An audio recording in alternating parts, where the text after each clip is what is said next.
मर्यादा पुरुषोत्तम भगवान श्री राम के परम भक्त हनुमान जी के बारे में तो सभी जानते हैं।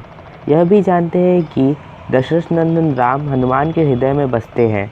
लेकिन क्या आपको पता है कि एक बार पवनसुत हनुमान श्री राम जी से ही लड़ने पहुंच गए थे। हो सकता है यह अब सुनकर आपको हैरानी हो, लेकिन यह सत्य है और इस घटना का जिक्र श्री राम कथा में भी सुनने और पढ़ने को मिलता है। लेकिन इससे भी ज़्यादा हैरान करने वाली बात यह है कि पवनसुत जब श्री राम से लड़ने के लिए तैयार हुए तो उन्होंने सौगंध भी मर्यादा पुरुषोत्तम की ही ली। आइए जानते हैं कि ऐसा क्या हुआ कि श्री राम के परम भक्त पवनसुत को उनसे युद्ध करना पड़ा। कथा मिलती है कि एक बार सुमेरु पर्वत पर सभी संतों की सभा का आयोजन हुआ। कैवर्त देश के राजा सुकंट भी उसी सभा में सभी संतों का आशीर्वाद लेने जा रहे थे। रास्ते में उन्हें देवर्षि नारद मिले। राजा सुकंट ने उन्हें प्रणाम किया। इस पर श्री नारद जी ने उन्हें आशीर्वाद देकर यात्रा का प्रयोजन पूछा। राजा सुकंट ने उन्हें संत सभा के आयोजन की बात बताई। इस पर नारद मुनि ने कहा, अच्छा है, संतों की सभा में जाना चाहिए। ऐसा कहकर सुकंट को जाने का आदेश दिया। सुकंट जैसे ही सभा में जाने के लिए प्रस्थान करने लगे, तैसे ही नारद जी ने उन्हें आवाज़ दी। इसके बाद कहा कि जिस सभा में तुम जा रहे हो उसमें सभी को प्रणाम करना, लेकिन ऋषि विश्वामित्र का अभिवादन बिल्कुल भी मत करना। इस पर सुकंट ने पूछा कि यह तो उचित नहीं है। तब श्री नारद जी ने उन्हें कहा कि तुम भी राजा हो, वह भी पहले राजा ही थे, अब संत हो गए हैं, मत करना प्रणाम। राजा सुकंट ने किया भी ठीक वैसा ही। सभा के समाप्त होते ही विश्वामित्र जी श्री राम से मिलने पहुँचे। वहाँ पहुँचकर उन्होंने बताया कि उनका अपमान हुआ है। वह उसे भूल भी जाते, लेकिन यह तो संत परंपरा का अपमान है। राम जी ने पूछा, गुरुजी क्या हुआ? तब विश्वामित्र जी ने कहा कि मेरा अपमान हुआ है। राम जी ने पूछा, किसने किया है? तब विश्वामित्र जी ने पूछा कि जानकर करोगे भी क्या? इस पर राम जी ने कहा कि गुरुजी, आपके चरणों की सौगंध लेकर प्रतिज्ञा करता हूँ, जो सिर आपके चरणों में नहीं झुका उसे काट दिया जाएगा। कल सुबह मैं उसका वध करूँगा। श्री राम की इस सौगंध का जैसे ही राजा सुकंट को पता चला, वह नारद मुनि को ढूंढने लगे। काफ़ी देर तक वह परेशान रहे, लेकिन नारद मुनि उन्हें मिल नहीं रहे थे।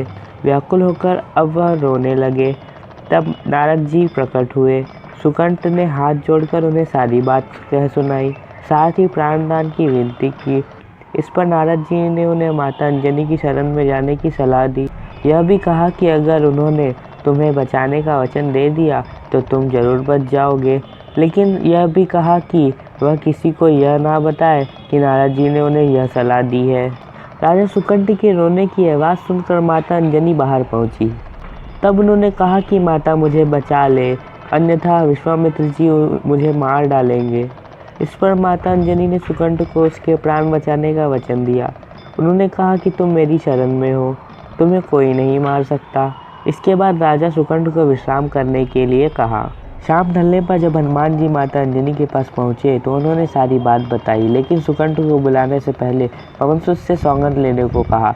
तब हनुमान जी ने कहा कि वह श्री राम के चरणों की सौगंध लेते हैं कि वह सुकंट के प्राणों की रक्षा करेंगे। तब माता अंजनी ने राजा को बुलाया। हनुमान जी ने पूछा, कौन तुम्हें मारना चाहता है? तब सुकंट ने बताया कि श्री राम उन्हें मार डालेंगे।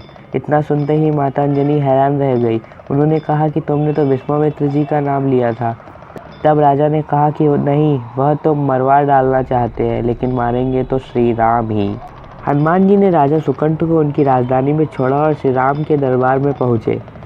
वहाँ पहुँचकर उन्होंने राम जी से पूछा कि वह कहाँ जा रहे हैं।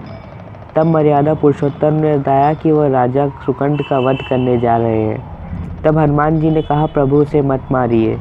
राम जी ने कहा कि वह तो अपने गुरु की सौगंध ले चुके हैं, अब पीछे नहीं हट सकते। हनुमान जी ने कहा, प्रभु मैंने उसके प्राणों की रक्षा के लिए अपने इष्ट देव यानी कि आपकी सौगंध ली है।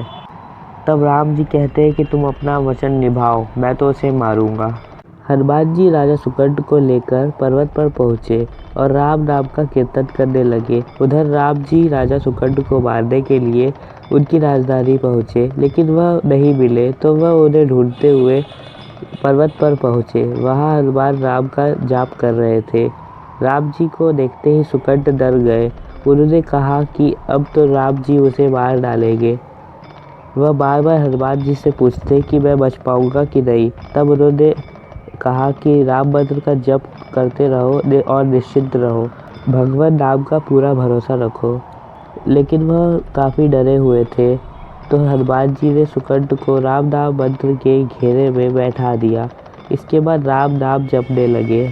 राम जी ने राजा सुकंठ को देखकर जब बाण चलाना शुरू किया तो वह राम नाम के मंत्र के आगे विफल हो जाते। राम जी हताश हो गए कि क्या करें। यह दृश्य देखकर श्री लक्ष्मण जी को लगा कि हनुमान जी भगवान राम को परेशान कर रहे हैं, तो उन्होंने स्वयं ही हनुमान जी पर बाण चला दिया। लेकिन यह क्या, उस बाण से पवनसुत के बजाय श्री राम मूर्छित हो गए। यह देखते ही लक्ष्मण जी दौड़ पड़े और देखते हैं कि बाण को हनुमान जी पर चलाया था, लेकिन मूर्छित राम जी कैसे हो गए। तब उन्होंने देखा कि पवनसुत के हृदय में तो श्री राम बसते हैं। राम जी जैसे ही होश में आए, वह हनुमान जी की ओर दौड़े। उन्होंने देखा कि उनकी छाती से रक्त बह रहा है। वह हनुमान जी का दर्द देख नहीं पा रहे थे। वह बार बार उनकी छाती पर हाथ रखते और आंखें बंद कर लेते। पवनसुत को होश आया तो उन्होंने देखा कि राम जी आंखें बंद करके हनुमान जी के छाती पर बार बार हाथ रखते हैं, फिर हनुमान जी के सिर पर हाथ फेरते हैं। तब पवनसुत ने सुकंठ को पीछे से निकाला और उसे अपनी गोद में बैठा लिया। तभी राम ने फिर से हनुमान जी के माथे पर हाथ फेरा, लेकिन इस बार वहाँ पवनसुत की जगह राजा सुकंठ थे। राम जी मुस्कुराए हनुमान जी बोल उठे कि नाथ, अब तो आपने उसके सिर पर हाथ रख दिया है, अब तो सब कुछ आपके हाथ में ही है। राम जी ने हनुमान जी से कहा, जिसे तुम अपनी गोद में बिठा लो उसके सर पर तो मुझे हाथ रखना ही पड़ेगा, लेकिन गुरु जी को क्या जवाब देंगे। तभी हनुमान जी को विश्वामित्र जी सामने आते दिखाई पड़े। उन्होंने राजा सुकंठ से कहा कि जाओ, तब प्रणाम नहीं किया तो क्या हुआ, अब कर लो। राजा ने दौड़कर विश्वामित्र जी का अभिवादन किया।